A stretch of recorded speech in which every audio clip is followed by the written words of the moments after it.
The sun barely peeked through the sleek blinds of Olivia Harper's penthouse in Manhattan, casting golden streaks across her polished hardwood floors. It was 6 a.m. on a crisp June morning in 2025. And today was no ordinary day.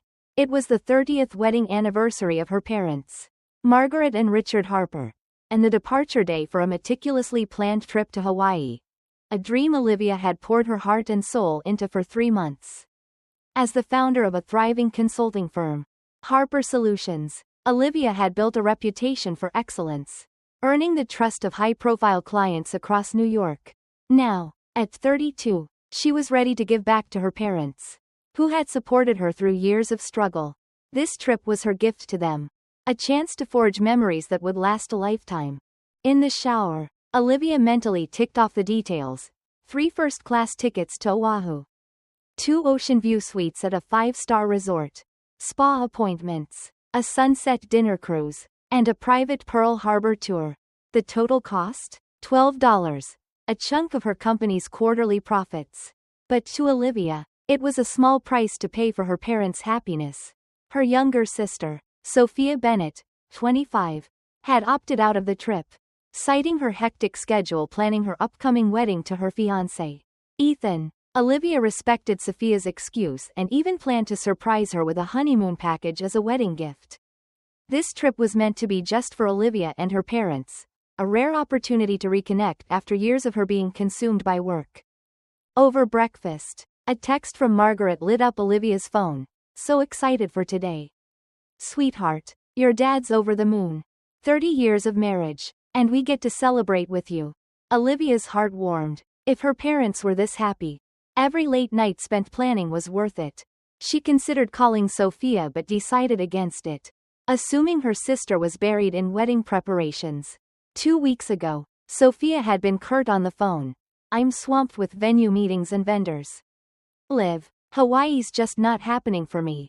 Olivia had nodded, understanding, and finalized the plans for 3.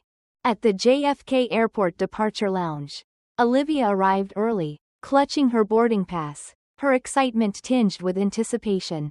The plan was to meet her parents an hour before boarding. But the lounge was eerily empty. No Margaret, no Richard. The family group chat was silent, no texts, no calls. A knot of unease tightened in her chest. 30 minutes passed, and the terminal buzzed with other passengers, families laughing, couples snapping selfies, but Olivia stood alone, scanning the crowd. Her phone vibrated, shattering the silence. A text from Margaret. Olivia, I'm so sorry, but I've given your seat to Sophia. It'll be more fun with her. And she wants to make memories with us before her wedding. You understand, don't you? The words hit like a punch to the gut. More fun with Sophia. Olivia read the message again, her hands trembling, but the letters didn't change. Sophia, who swore she was too busy with wedding plans, had taken her place on the trip Olivia had funded and orchestrated. The sting of betrayal burned deeper as the phrase "more fun" echoed in her mind. She rushed to the airline counter, her voice steady despite the chaos within. The staff confirmed the worst. At 11 p.m. the previous night, under Margaret's name, Olivia's ticket had been cancelled, and Sophia Bennett was added. Since Margaret had handled the booking, no consent from Olivia was required. Stunned, she sank into a seat at the gate, the laughter of other families mocking her solitude. Olivia tried calling her mother, then her father, then Sophia. No answer. Sophia's phone was off. They were likely already en route to Hawaii, sipping champagne in first class, on a trip Olivia had paid for. She pictured Sophia in her seat, chatting animatedly with their parents, while Olivia sat alone, abandoned, at the airport bar, nursing a coffee. She stared out at the tarmac. The betrayal wasn't just the trip, it was the assumption that she, Olivia, was dispensable, a backup plan to her more fun sister.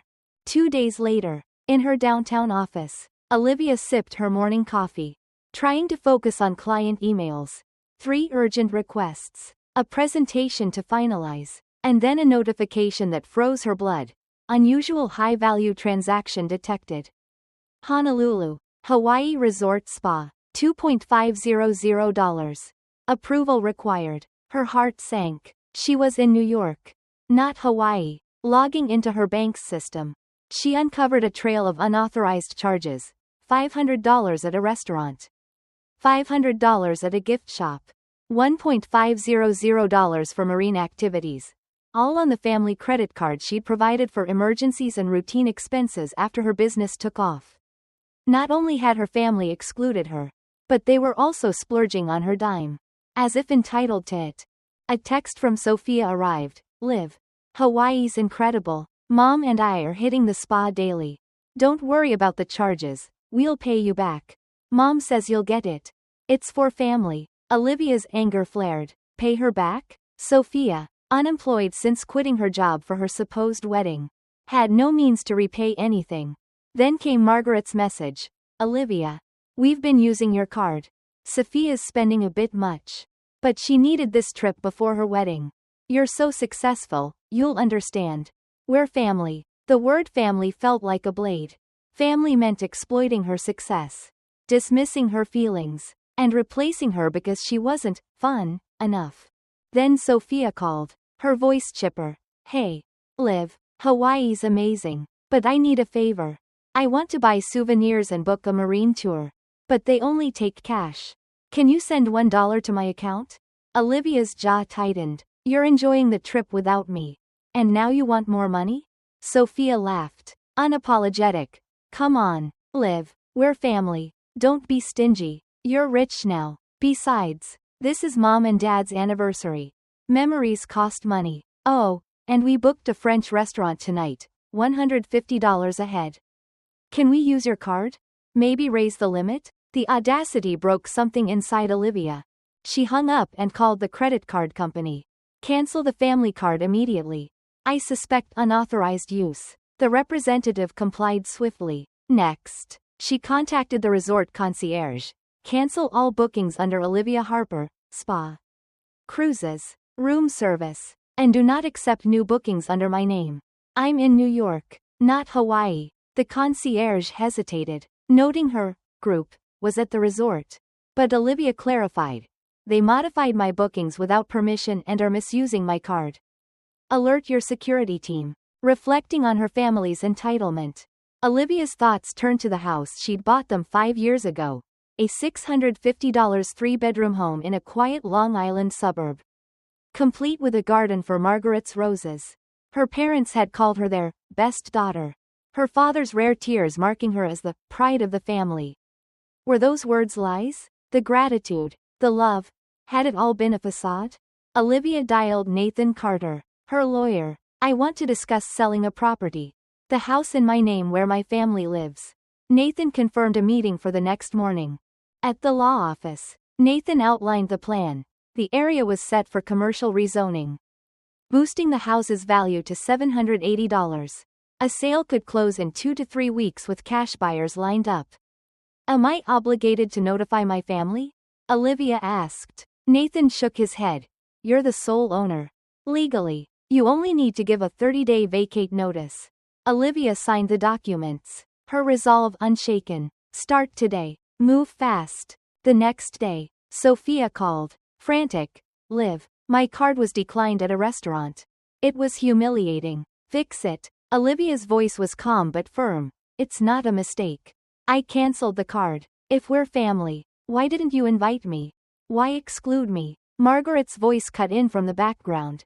But Olivia ended the call. For the first time, she felt no guilt, only liberation. She was done being their wallet. As her family enjoyed their final days in Hawaii, Olivia finalized the house sale. The buyer, a local developer, offered $780 cash. Eager to start construction, the signing was set for the day her family returned. At 10:15 a.m., as Olivia completed the paperwork, her phone rang. It was Richard. Olivia, we're home. There's an eviction notice, 30 days to vacate. What's going on? She checked the time. They were back early. Dad, I'll explain in person. Meet me at the house in an hour. At 11:30 a.m., Olivia pulled up to the Long Island house. Margaret, Richard, and Sophia stood outside, suitcases in hand, clutching the eviction notice, their faces a mix of confusion and fear. Welcome back, Olivia said coolly. How was Hawaii? I'm sure you three had a blast. Sophia spoke first. Liv. What's this letter? Is there a problem? Olivia handed them the sale agreement. No problem. This house isn't ours anymore. I sold it. The transfer was finalized yesterday at 2 p.m. Richard's hands shook as he read the papers. Is this real? He whispered. Yes. Olivia replied. It was in my name. I had the right to sell. Sophia's eyes welled up. But our stuff? My wedding plans. Olivia was unmoved. You have 30 days to move out. The new owners start renovations next month. Plan your wedding elsewhere. Margaret's face flushed. This is cruel. Olivia, we're family. This is just a misunderstanding over Hawaii. Olivia's voice was steady. A misunderstanding? You cut me out of a trip I paid for and used my card without asking. You lied about Sophia's wedding plans to take my place. She pulled out a bank statement. I've spent $50 over 5 years on this house, maintenance, taxes, utilities. I was excluded because I'm not fun. That's not family. Richard's voice cracked. We relied on you too much. But we love you. You're our pride. Sophia's getting married. We thought this trip was our last as a family. Olivia's eyes narrowed. Love? You excluded me from that last family time. Why wasn't I included? Sophia stammered. Liv, I didn't mean to hurt you. Olivia cut her off. Mom said it clearly. Sophia's more fun. A car pulled up, the new owners.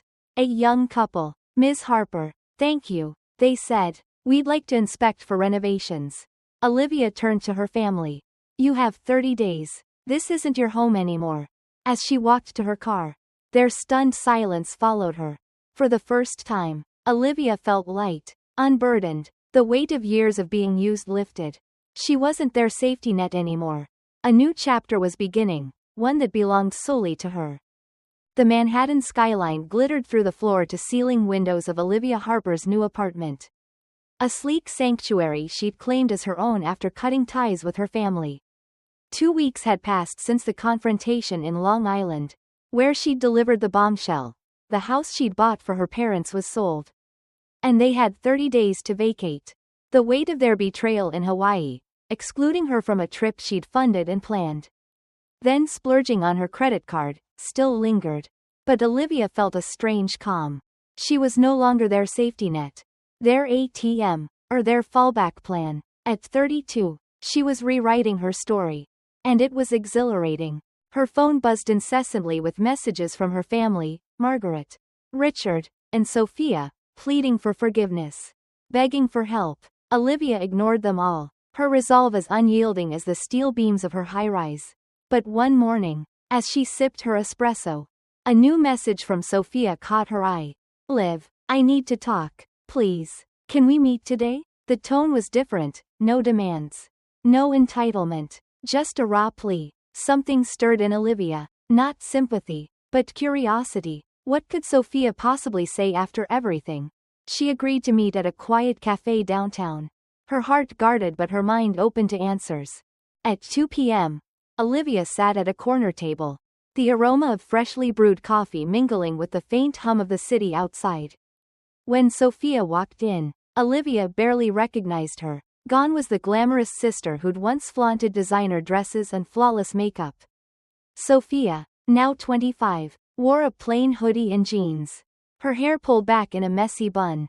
Her face bare except for the shadows under her eyes. She looked diminished, like someone who'd been stripped of her armor. Liv, thank you for meeting me, Sophia said, her voice soft as she slid into the seat across from Olivia. Olivia said nothing, her gaze steady, waiting. Sophia clutched her coffee cup, her hands trembling. The truth is, Ethan and I broke up. No, he dumped me. Her voice cracked, and tears welled up. Olivia raised an eyebrow, leaning back. What happened? She asked, her tone neutral but probing. Sophia took a shaky breath. Everything fell apart. After you canceled the card in Hawaii. We were stuck, barely scraping by. But that wasn't the worst of it. She paused, her eyes darting away. The wedding plans, they were a lie. Olivia's breath caught, but she stayed silent, letting Sophia unravel. Ethan and I were already falling apart before Hawaii. Sophia confessed. I was seeing other guys. A few. Ethan wasn't enough for me. And I went on casual dates.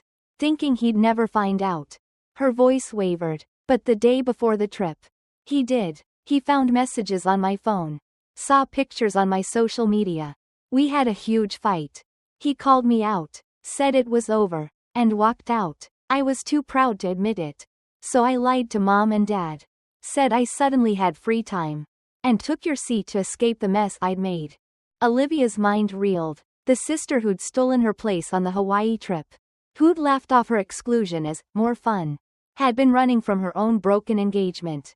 In Hawaii, Sophia continued, wiping her eyes. I told mom and dad that Ethan had an urgent work thing.